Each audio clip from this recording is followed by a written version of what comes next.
Hello, good evening, and welcome to Become a Better Man. My name is Tunde Disu. Thank you for being part of today's program. On today's program, we are continuing or trying to finish the topic that we started last week, looking at self-reflection.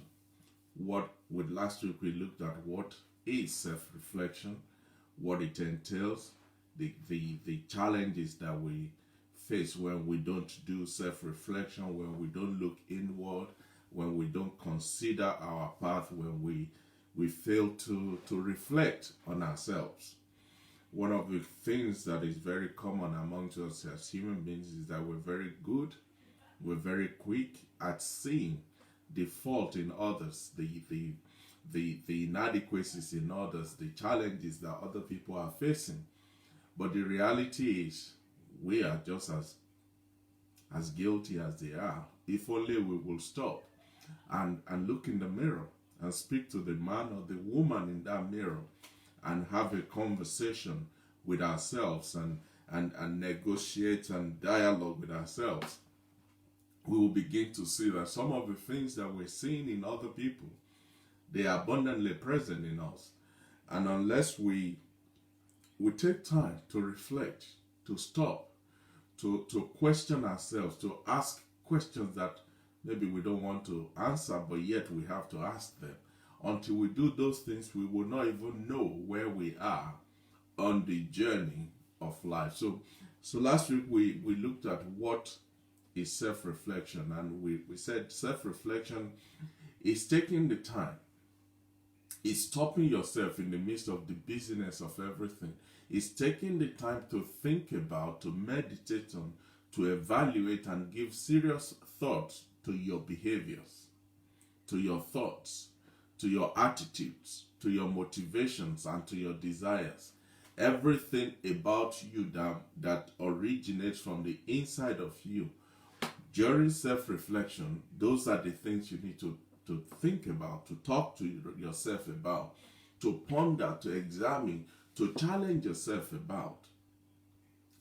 We said self-reflection is a process of diving deep into our thoughts, into our emotions, into our motivations, and determining why. What is the reason behind everything? What is the reason behind the way I think, the way I feel, what motivates me, what I do, what I don't do? What are what are my reasons for those things? Self-reflection is the genuine and the deliberate quest for the whys in our lives. Why is this? Why is that? Why is this not happening? Why did that happen? How can I address this? What can I do differently to make this one come out differently, or come out better, or come out greater than it is currently producing? It's a meditation. It's a process of meditation. It's a process of reflectively thinking about your character, about your actions, about your thinking, about your motives. It's about stepping back and reflecting on your life, on your behaviors, on your beliefs, on the things you hold dear, on the things you would disregard and discard even before you look at them. Self-reflection requires a level of awareness. How much do you know yourself? How much of yourself do you know? Or is all your knowledge of yourself based on what people tell you about who you are? How people describe you that you are? Or is it as a result of digging deep, looking on the inside to identify who you are? It requires the awareness of yourself. It requires commitment from yourself. It requires self-discipline from you. It requires a dedication that is laser focused on yourself. Self-reflection requires you to take a break. Like I said last week, we live in a world that is constantly on the move, that is running faster, almost faster than the speed of light itself. And so it is easy to be swept along in that never-ending rat race and just going at 100 miles per minute. It is so easy to be caught in that wave. But people who self-reflect, they have the ability to slam the brake, to pump the brake, to jam the brake, to hold the rein back and say, no, why am I running? Why am I on this race? Why am I doing this? Why am I feeling this way? Why am I thinking this way? Why did I respond the way I responded? It requires you to pause in the midst of life issues and everything, to take the time to think and ponder and examine your life. I know it's not easy to do. And like I said last week, I'm not perfect either. But we are all learning together as we continue on this journey of becoming better men and better women. But even though it is difficult to do, it is an incredible, valuable practice to take on board, to exercise, to practice, to do on a daily, weekly, monthly basis. Because as you do that, you will start to discover who you really are. You will tap into a part of you that you never knew existed. You will discover a treasure box on the inside of you that will open you up to great new adventures in life. But you can only tap into that if you do self-reflection. You know, if you look at, for instance, some of the video games that people play, they have different levels.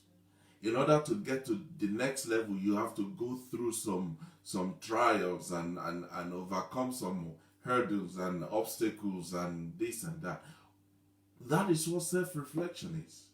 It's saying there is a bigger chamber behind where you are. But in order for you to go through to that bigger chamber, you need to milk this one for all it's got. You need to extract everything from this one before you move to the next level. And that is what self-reflection is. And so last week we talked about two things, two important components that you must self-reflect on. The first one is you must reflect on yourself. You must reflect on yourself. And the second one is you must reflect on the areas of your life that you consider to be the most important aspects of your life. You must reflect on your relationships, on your home, your family, your career, your health, your well-being, your children, your spouse, your finances, the goals you've set for yourself, the fun, the recreation, and everything that is important to you. You must take time to reflect on them. And so last week I talked about the wheel of life, which is like an apparatus to help you in reflecting in different aspects of your life. And how you do that is you grade yourself. You grade yourself to say, okay, in the area of my finances, on a scale of 1 to 10, where am I on this scale? Because where you are will tell you whether you are closer to 10 or you are closer to 1 or you are right bang in the middle. And that then gives you the opportunity to set an achievable, measurable goal to go towards the high end of the scale. The challenge though is when people do self-reflection, they have the tendency of focusing on what's wrong, what's not working. That's a big aspect of self-reflection. But at the same time, you must look at what is working. Why are they working? How can I improve on the current level of the success that I'm seeing, that I'm enjoying on this, in this aspect of my life, how can I take that success to the next level? How can I multiply that success? How can I grow that success? How can I transfer the knowledge from that success to other aspects of my life so that that area too can start to grow?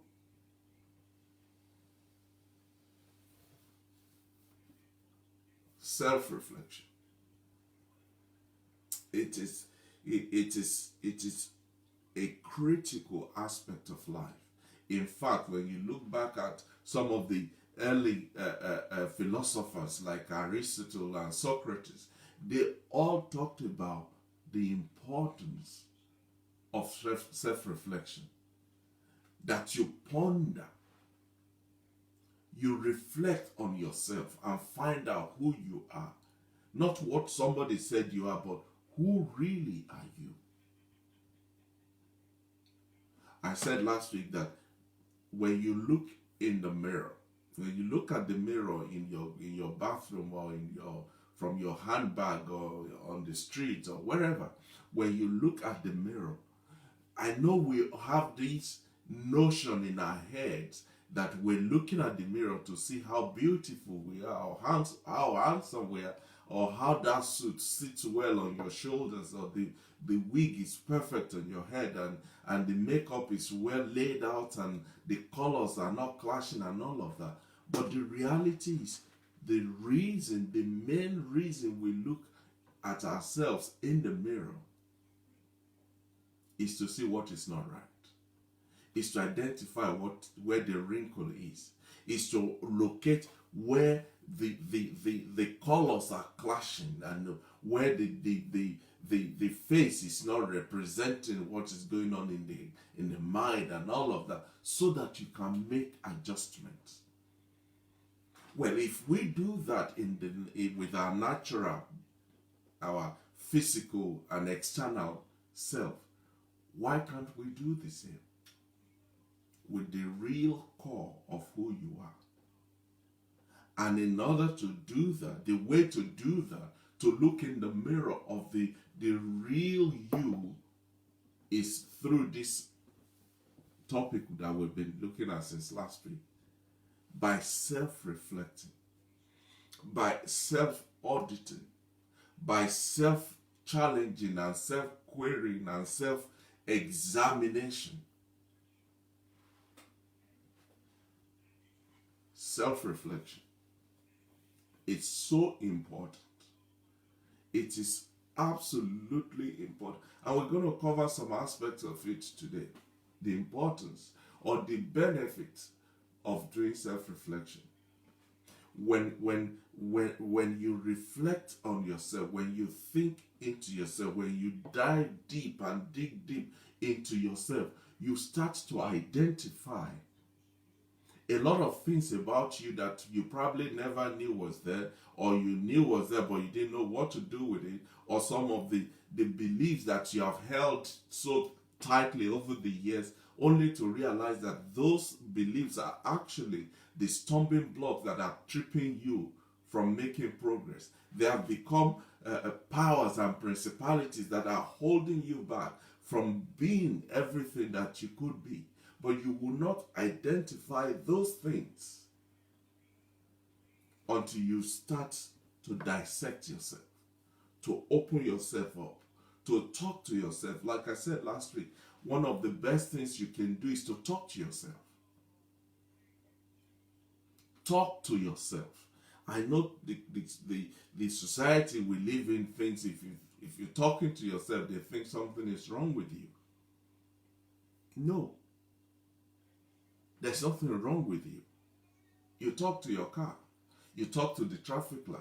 You talk to your computer. You talk to your dog and your pot and your everything else. So why can't you talk to yourself? In fact, one of the most sane thing you can do is to talk to yourself. Because when you talk to yourself, you will know if you are lying to yourself. You will know if you are deceiving yourself. You will know if you are telling yourself the truth. And you being the most trusted person you know, it is quicker. You are quicker to believe what you say to yourself about yourself than what somebody else says to you about yourself. But you can only do that. You can only tap into that secret, into that chamber of power and resources when you reflect, when you think, when you ask yourself, when you dig deep, when you hold nothing back from yourself.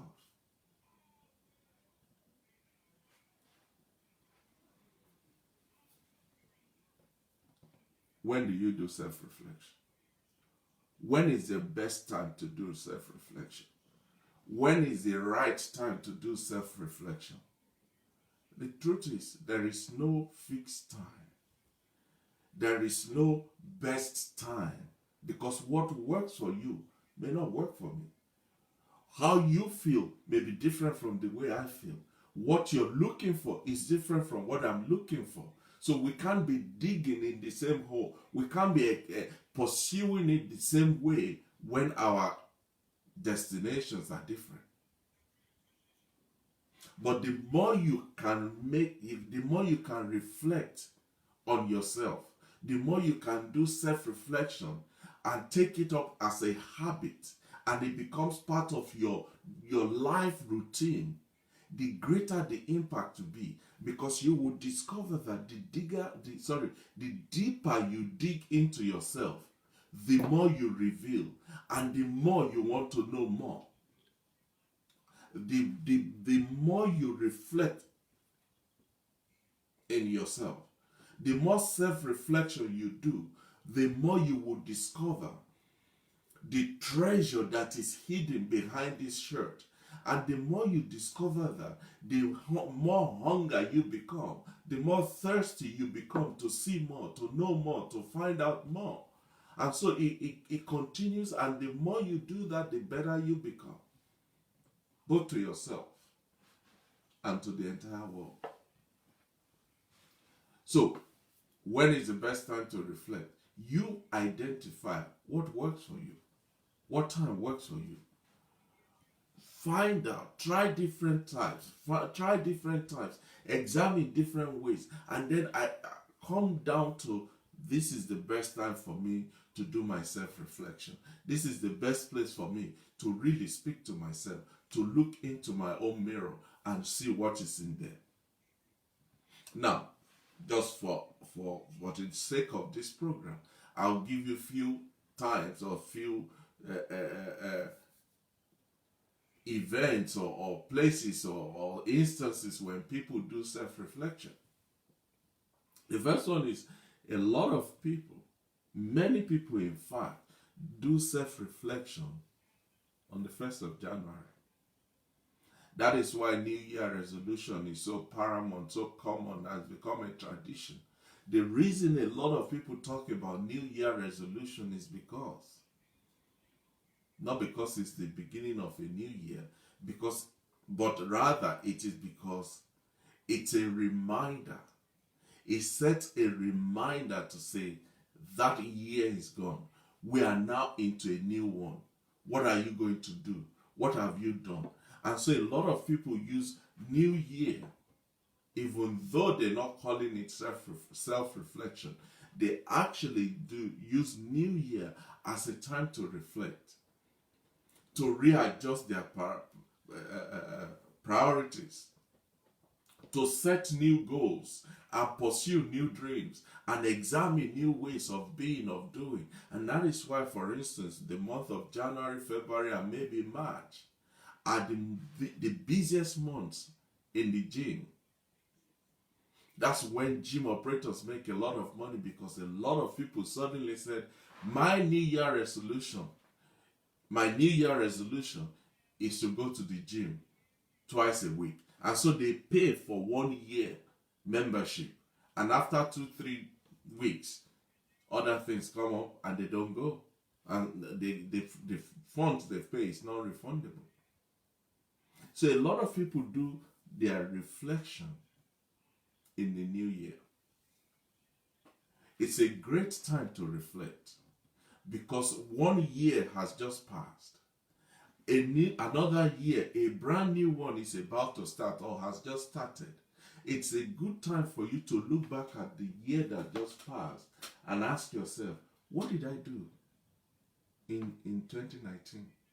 What did I accomplish? What was my goal? Did I actually meet those goals? Whether the answer is yes or no is irrelevant, because it propels you now to turn to the other side and look at the new year. It's now 2020. What am I going to do with 2020? What am I going to pull out of this new year so that it will be better and bigger and greater and more rewarding and more enriching than the year that just gone by? So new year is a good time that a lot of people do self-reflection. For some people, their self-reflection is when there's a milestone in their lives, like their birthdays. I know of people whose birthday are the day they sit down and do self-auditing of the year just gone by and set goals for the new year coming. Somebody once said something, and it just changed the way I've been looking at birthdays since then. He said, why a lot of people are celebrating with you that you've added a new year to your life, you must do a self-reflection. You must look back and think deep and realize it means I have one less year to live on this planet. So instead of counting, oh, I'm 62 years old now, you should remember that now you have maybe 28 years left to live. Oh, I am 70 now. Hallelujah, let's celebrate. But you must look at it from the viewpoint of, does that mean I have only got maybe give or take 10 years left to live? Well, what am I going to do with those 10 years? When you look at your birthday from that angle, I'm not trying to be a killjoy and say don't celebrate your birthday. By all means, celebrate and give thanks to God. But use it also. You can also use your birthday as a time to reflect. You know why they say life begins at 40? It's not because suddenly you something drastic and dramatic has changed about you. No, it's because for most people, that is when the light bulb goes off. To say, guess what? I'm 40. And that is when a lot of people pull themselves by their waist and jack every foolishness out of themselves, because suddenly that milestone of 40 years old sends a message not to your head but to your heart. It sends a message to your core to remind you you're no longer a spring chicken anymore. For some people, their reflection is done monthly or weekly. Some will do it at the beginning of every month. Some will do it at the end of every month. Some will do it maybe every Sunday to say, okay, last week is finished. We're starting a new week. What's this new week going to be? How is this new week going to be? What are we going to do? How am I going to go? Well, and they use that. So for people like that, Sundays are no longer the day we go to church and come back and eat Sunday roast dinner. No. For people like that, Sundays are the day they talk to themselves. They preach to themselves. They examine their lives. They set new goals for the new week. They audit the week that's just gone and get something out of it. Others, they do it daily. Every day. For some people, before they go to bed at night, you will see them, they'll bring out their journal and they will write down what the day has been and prepare for tomorrow. Different things work for different people. But for some, they do self-reflection when a major event happens or any event happens in their life. For instance, Suddenly, the child is going to the university. Suddenly, their daughter is getting married. Suddenly, retirement is upon them. Suddenly, the spouse just passed. And so, for some, those events brings them to their sitting position and they start to reflect on themselves. But whichever one works for you, you find what works for you. Find what works for you. It's not an issue of one size fits all. No, find what works for you and work what works for you.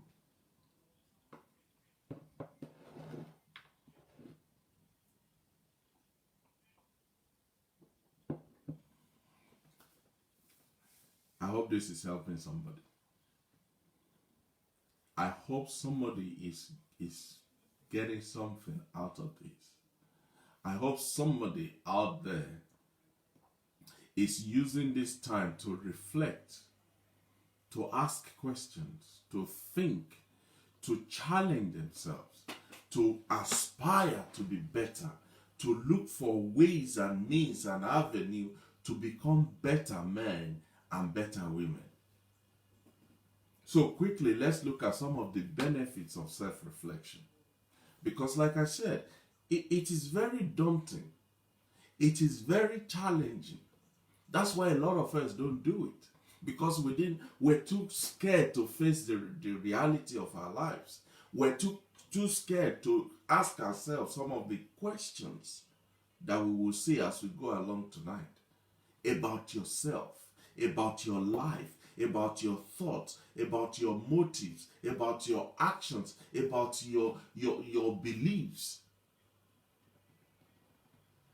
But when, irrespective of how difficult and how frightening and how concerning you may be doing regarding self-reflection, I can assure you that the benefits thereof outweighs whatever fear you have for self-reflection. Number one benefit of conducting self-reflection, of reflecting on yourself, of asking yourself, of challenging yourself, of examining your life. The number one benefit of it is that it allows you to gain the right perspective. Self-reflection allows you to gain the right perspective. What do I mean by that? Emotions, how you feel, can cloud your judgment. It can make you to lose sight of what really matters, what really is the issue, what really is the point of this conversation. Your emotions can get you to a point where you don't see, when you can't understand, when you are not perceiving, when you refuse to even consider what exactly is the issue here. Because when you are emotional, when you are driven by your emotion, when you are consumed by your emotions, things seem bigger and sometimes even worse than they truly are. You wake up in the morning or you just got back from work and there's a red letter on the table saying you need to pay this bill by tomorrow or else. And your emotion can get you so frightened and frizzled up that instead of sitting down to reflect and say, wait a minute, I paid that bill 2 days ago. Maybe this letter crossed the payment in the post or something, and you're panicking, you're shaking, you're screaming, the whole house is boiling because of. But when you do self-reflection, it will allow you to take a step back and look at the situation and consider the options and look at the principles and the particles and the components of the whole thing, and then you gain a better perspective of what really matters, of what is happening, or how did we arrive at this point. Self-reflection allows you to process events and achieve clarity on them so that you can identify what's important. What is important? What's the real issue here? Number two, self-reflection helps you to respond more effectively. When you practice, when you have developed the habit of reflecting, of doing self-reflection, you will be able to respond more appropriately and more effectively. You see, most of the time, we all we do is to react to circumstances that come our way. We just react rather than responding. And because we react rather than responding, we can do things that we're not supposed to do. People have said things that they're not supposed to say, or they regret saying because they did not hold back before they opened their mouth. They did not think it through before they stepped out. They did not consider what the implications or the effect of this would be before they take the action. But when you are in a reflective mode, you don't take those steps, you don't say those things, you don't act those ways.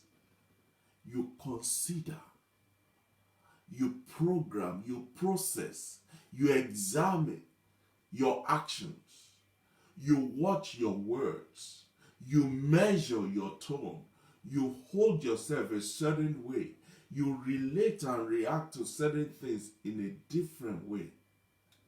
Because personal reflection allows you to consider the consequences of both your words and your actions before you let them go. Self-reflection enables you to consider the best and the most effective and the most helpful way to act in any given situation. That's why they say to people, if you're angry, if you're upset, that's not the time to say something. That's the time for you to hold your tongue.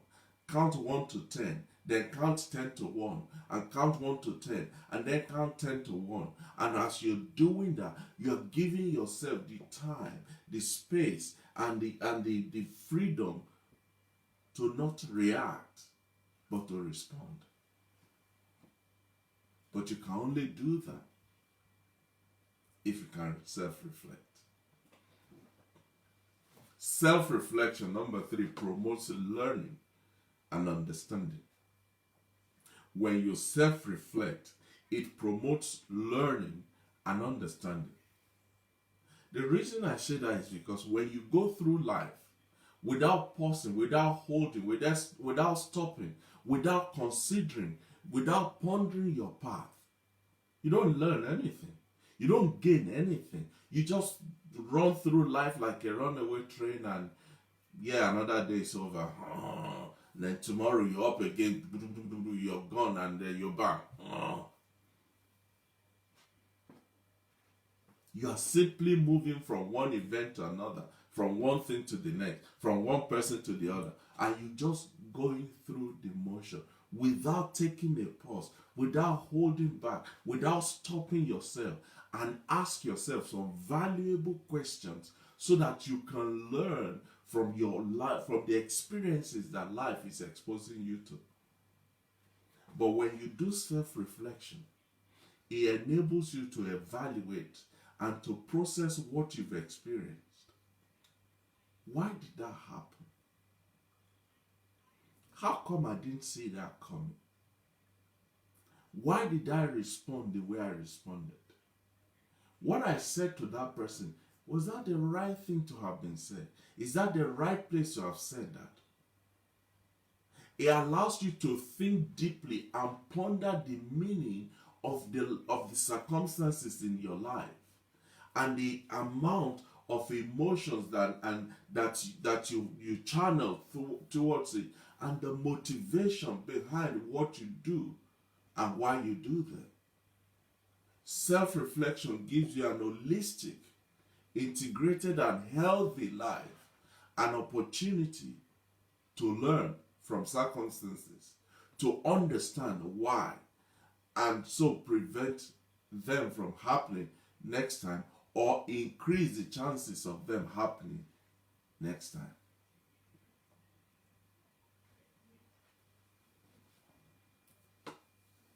When you do self-reflection, it improves your confidence level. You grow taller. You just stand a little bit taller. You walk with your head a little bit higher.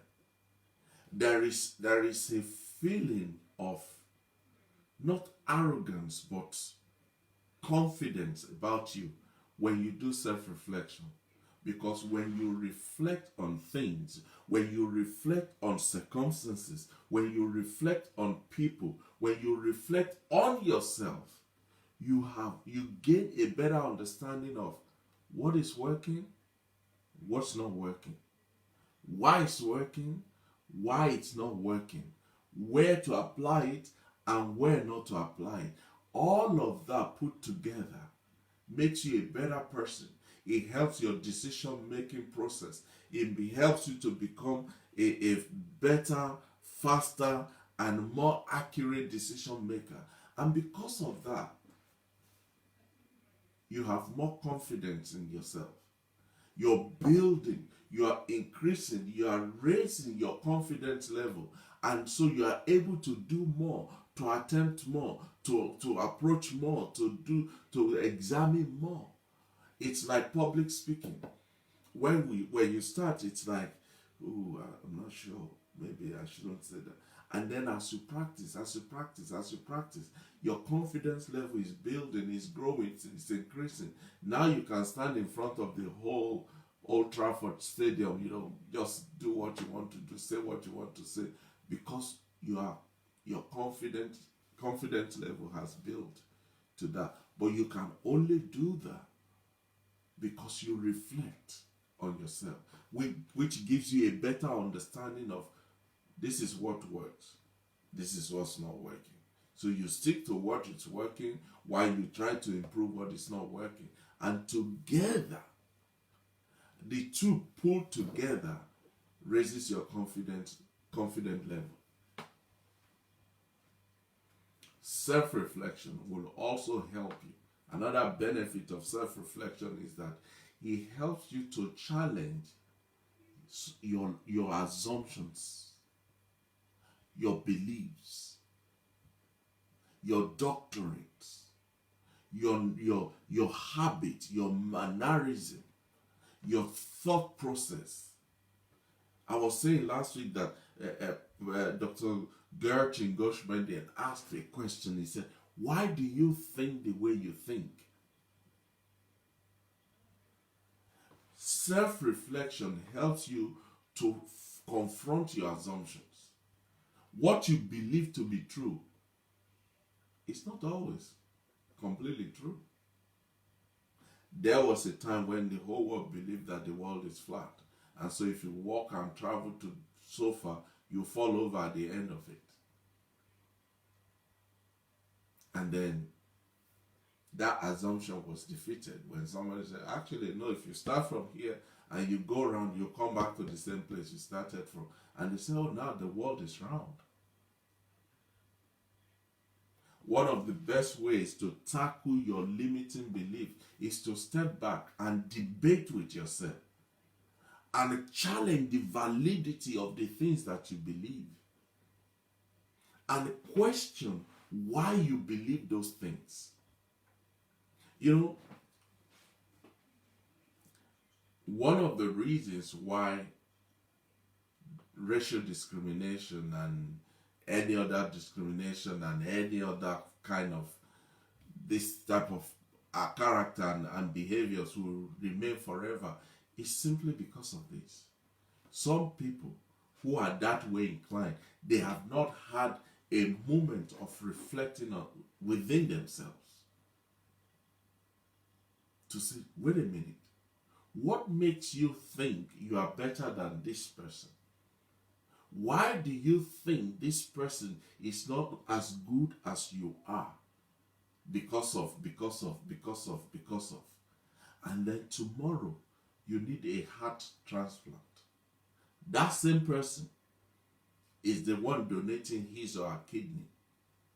But when you are in need of that kidney, you won't say, "Oh no, I don't want that person's kidney because they are of less quality than I am." But you see, until you start to do self-reflection, some of these erroneous and age-long doctrines and beliefs and whatever, you won't have the guts to challenge them because you just take them on their face value. But self-reflection will allow you to challenge that belief, to challenge that assumption, to query the theory so that you can get to the facts.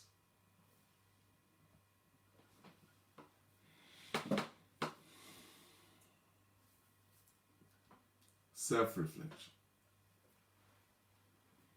Self-reflection.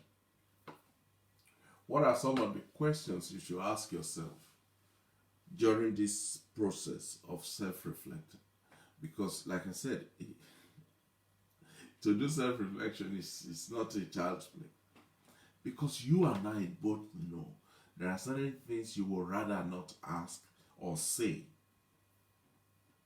It's bad for others to ask you about them.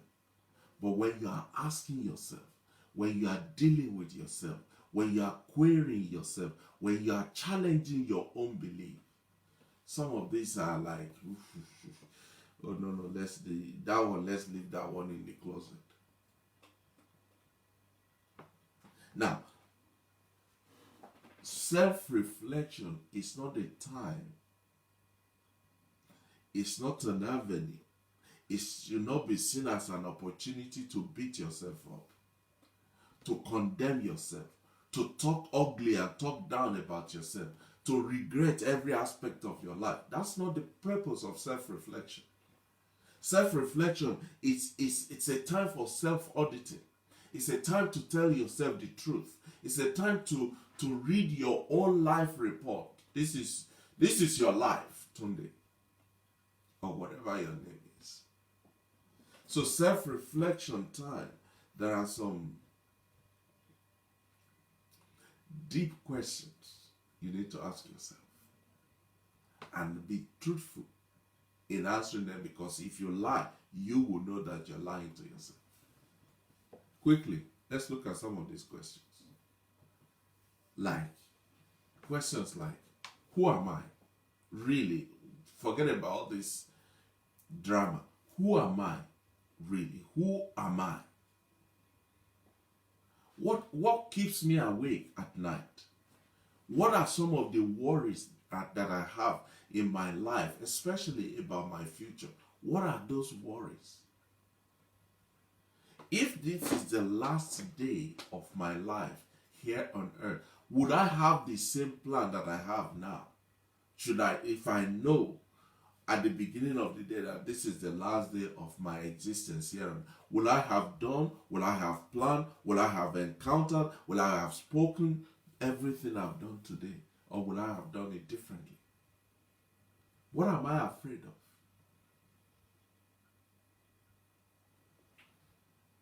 I know some of you say, me? I'm not afraid of anything. That gives you away immediately. Because every one of us, there is something that is lurking, that is just peeping, that is just winking, that is just growling, that you are afraid of. There is something. Ask yourself during your time of self-reflection, am I holding on to something that actually I really need to let it go? Am I holding on to it? Ask yourself, if not now, then when? If I can't do it now, if I'm not doing it now, if I'm not going to do it now, then when will I do it? Will I ever do this? Will I ever see this person? Will I ever talk to this person? Will I ever travel to this place? Will I ever? Because time and tide, they wait for no one. Ask yourself during your time of self-reflection, what and who are the people that matters the most in my life, and what am I doing about them? Who are the people that are most important in my life? They matter the most in my life. What am I doing about my relationship with them? Ask yourself, is it more important to you? Is it more important to me to love or to be loved? Which is more important? To love someone or to be loved by somebody? Many of us never thought about that. Love you, love you, love you, love you, love you, love you. Which is more important to you? For you to love somebody or for you to know that somebody loves you? Another question. How many of your friends would you entrust with your life? How many of them? Can you close your eyes? If it were possible, take your heart out of your chest and leave it with them for the next 6 months, because you know when you come back, it will still be beeping. It will still be blipping. It will still be pumping. How many of your friends, those people you call your friends, how many of them can you really trust with your life? What have you done lately? What have I done lately that is worth remembering? Because those are the things that will become the legacies of your life. Have I made somebody smile today? Have I added value to anybody? Have I gone out of my way to just be good to somebody today? I like this one. Ask yourself this. When was the last time that I pushed the boundaries of my comfort zone? When was the last time? When was the last time that I stepped out of the boat, as it were, to see if I can walk on water?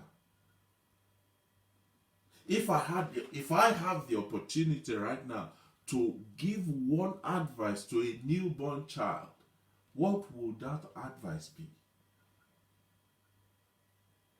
You have the opportunity to leave a mark in the life of a newborn child. What would that mark be? What would you say to that child? What would you do to that child? How will you react and relate to that child?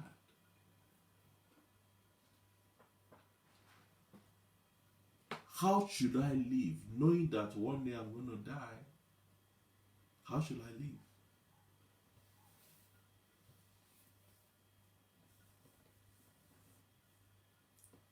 Let me ask you this. Who has the greatest impact on your life and how? Who has the greatest impact on your life and how? Would you break the law to save a loved one? Would you break the law? Go to prison to save a loved one? Would you do that?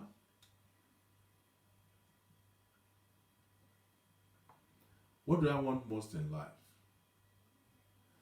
Of all the things in life, what is that one thing that I want the most in life? Or put it this way, what is life asking of me?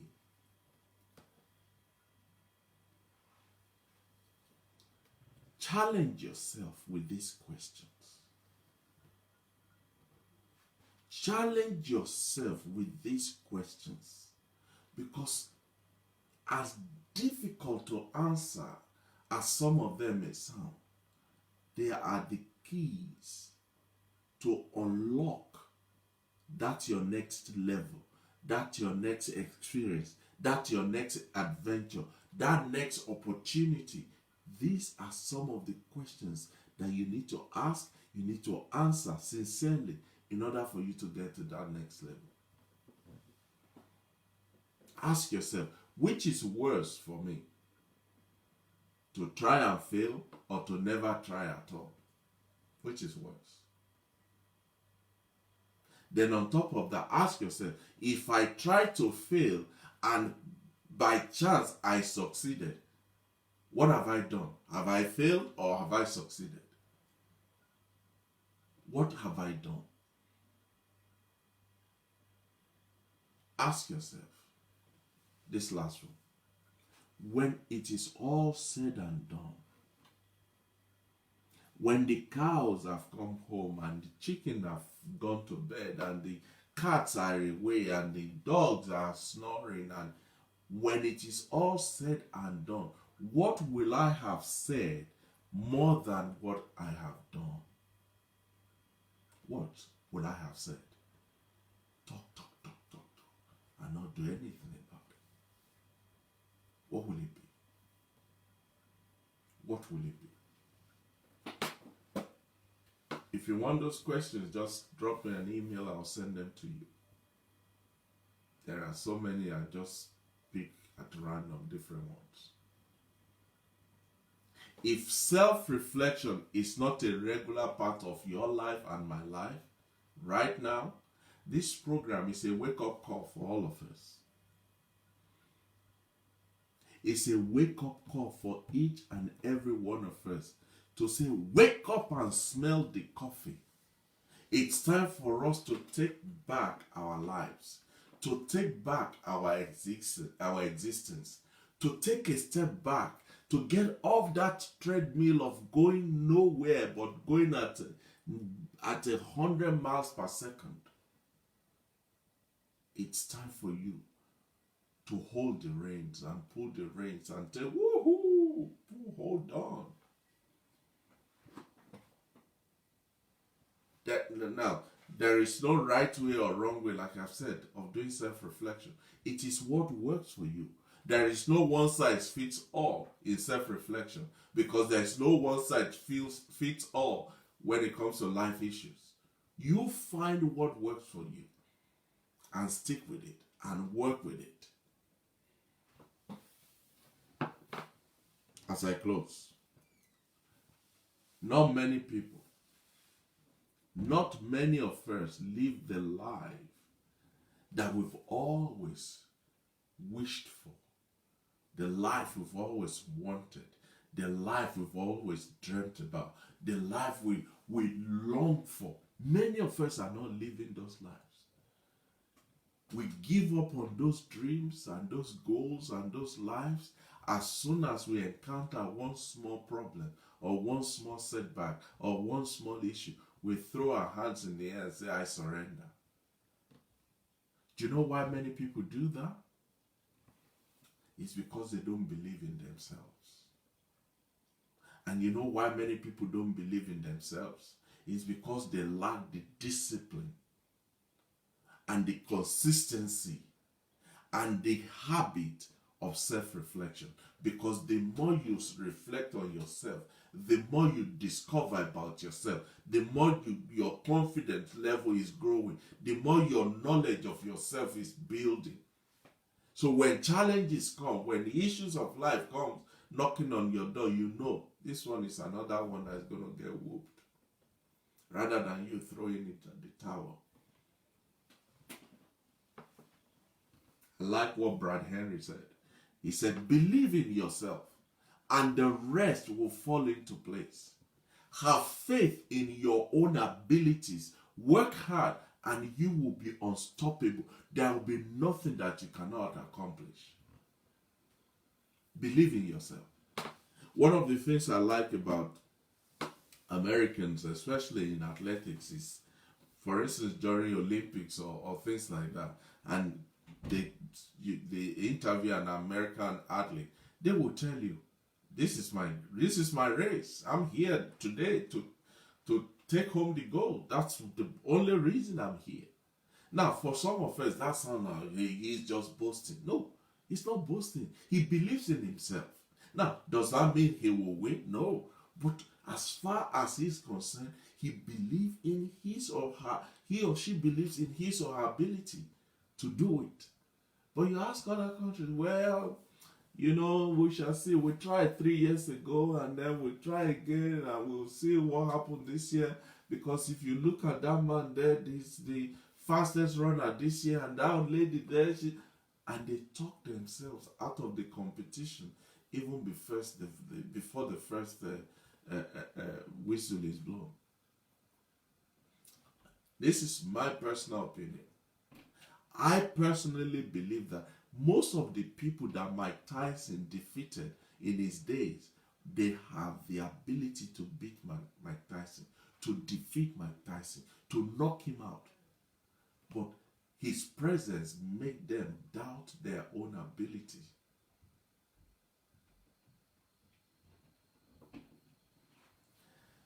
This world that we're living in is extremely, absolutely competitive.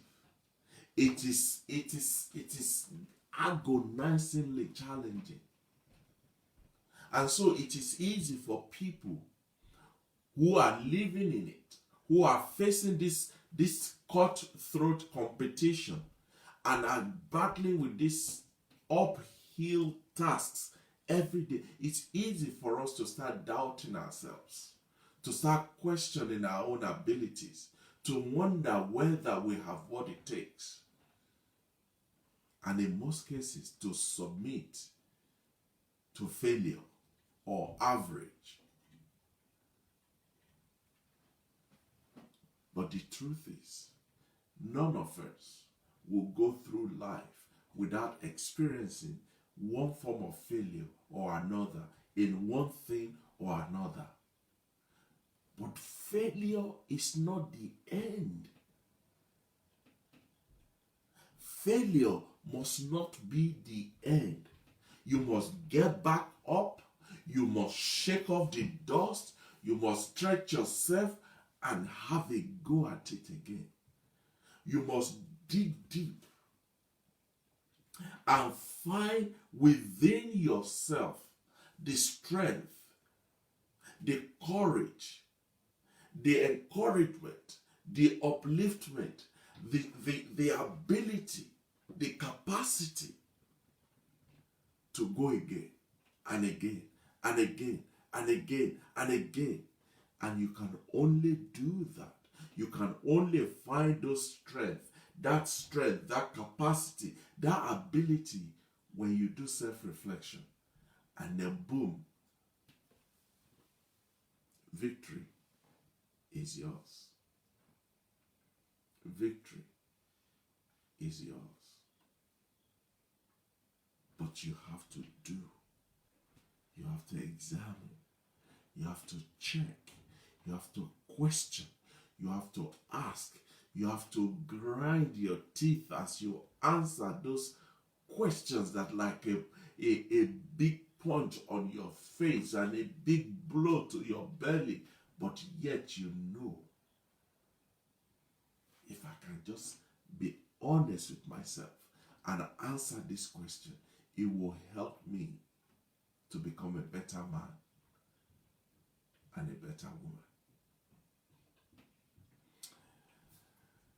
Thank you so much for being part of today's program. I hope you have enjoyed it. I hope you have learned something. I hope you are taking something away. My prayer,